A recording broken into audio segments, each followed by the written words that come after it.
Hello दोस्तों, welcome to my YouTube channel. मैं हूं उनकी शर्मा। तो आज मैं दोबारा से आ चुका हूं एक नई वीडियो लेके, जिसमें आज मैं व्रत के बारे में सिखाने जा रहा हूं कुछ बेसिक चीजें। तो यही व्रत है, देखो यही व्रत है। यह जो गोला, यही व्रत है। जो गोली आकृति दिख रही है आपको सामने, यही व्रत है। तो ये आकृति है, ये 2D होता है, 2D होती है ये आकृति, ठीक है। व्रत एक होता है, गोला होता है एक, वो ठोस गोला होता है। ये आकृति होती है 3D, जिसको हम अपने हाथों में रख सकते हैं। और 2D में उसे ओनली हम कोई पिक्चर बना सकते हैं, मतलब किसी पेज या फिर किसी भी चीज पे ड्रॉ कर सकते हैं ओनली, वो होता है 2D। तो देखो ये हो गया सर्कल, ठीक है। तो इसी सर्कल है जो गोल आकृति, इसको ही व्रत कहते हैं। और व्रत को इंग्लिश में सर्कल कहते हैं। इतनी बात क्लियर है। तो अब देखो, इस सर्कल के अंदर एक बिंदु होती है, वो बिल्कुल सेंटर में होती है सेंटर में। और एक और बात समझ लो, ये व्रत है ना, व्रत एक ऐसी लाइन से नहीं बना है। ये व्रत है एक छोटी छोटी बिंदुओं से मिलके बनता है।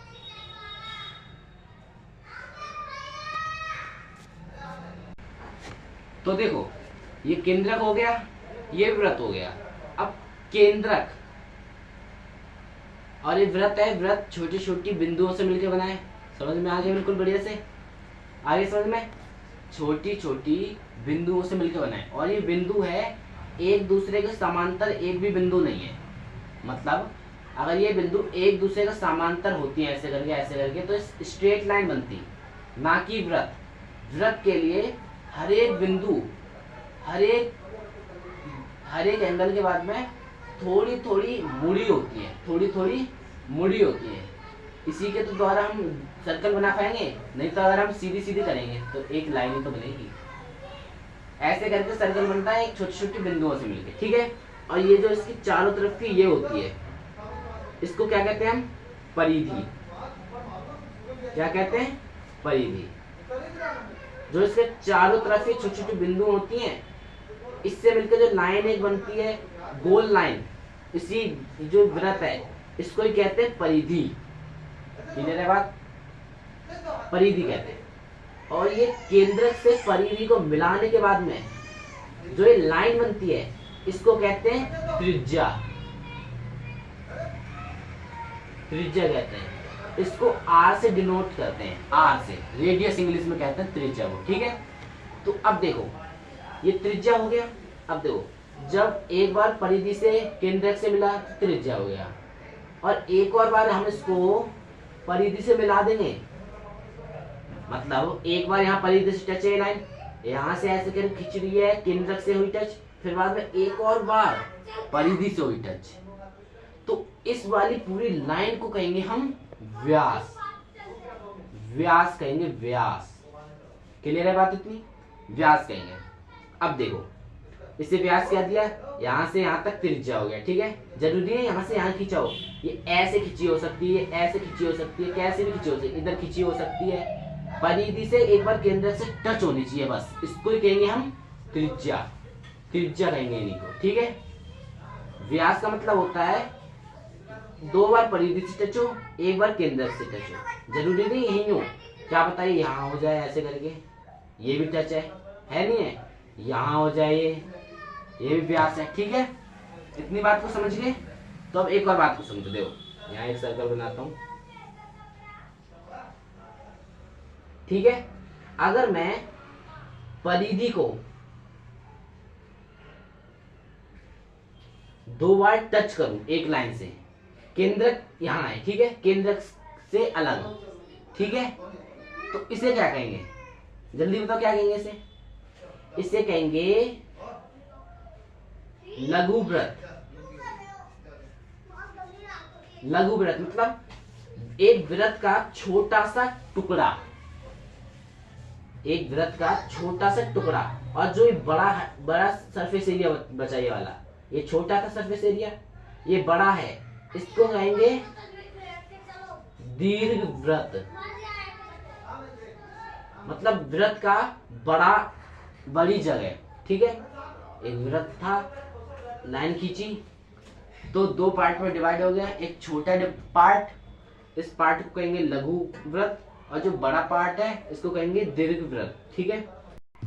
देखो ये केंद्र बन गया, ये वृत्त था, केंद्र बना दिया, क्लियर है बात। इससे यहां से ऐसे करके एक त्रिज्या खींचता हूं, एक और त्रिज्या खींचता हूं, खींच लिया। तो जो ये वाला पार्ट निकला है इस वृत्त में से, इस वृत्त में से ये वाला जो पार्ट निकला है, ये वाला निकला है, इसे कहेंगे हम त्रिज्या खंड। त्रिज्या खंड कहेंगे किसको? जो ये वृत्त में से दो त्रिज्या खींचने के बाद में जो पार्ट निकलता है, जो ये पार्ट निकला है, ये वाला ये एरिया निकला है, इसको कहेंगे त्रिज्या खंड। मतलब एक त्रिज्या के द्वारा एक खंड बना है, एक वृत्त में से बना है, तो ये कहेंगे इसको त्रिज्या खंड, ठीक है। और जो ये परिधि का पार्ट हुआ है इन दो त्रिज्याओं के द्वारा, जो ये वाला यहां से लेके यहां तक, इसको कहेंगे हम चाप। क्या कहेंगे इसको? चाप। क्लियर है बात इतनी? दो त्रिज्याएं थी, खींची, जो पार्ट निकला ये वाला, ये जो लाइन निकली परिधि में से, चाप कहा। और जो ये वाला एरिया निकला इसको कहेंगे त्रिज्या खंड। और ये जो छोटा पार्ट है ना, इसको कहेंगे, छोटा है इसलिए लघु। लघु मतलब होता है छोटा, लघु त्रिज्या खंड कहेंगे इसको। और जो बड़ा वाला बचा एरिया, इसके कहेंगे दीर्घ त्रिज्या खंड, ठीक है। बड़े वाले एरिया को दीर्घ त्रिज्या खंड और छोटे वाले एरिया को क्या कहेंगे? लघु त्रिज्या खंड। अब देखो, अब आ जाते हैं इसके एरिया पे। देखो वृत्त है, ये वृत्त का क्षेत्रफल क्या होता है? इस वृत्त का जो क्षेत्रफल होता है उसको बताने से पहले मैं लिख लेता हूं एक बार। वृत्त की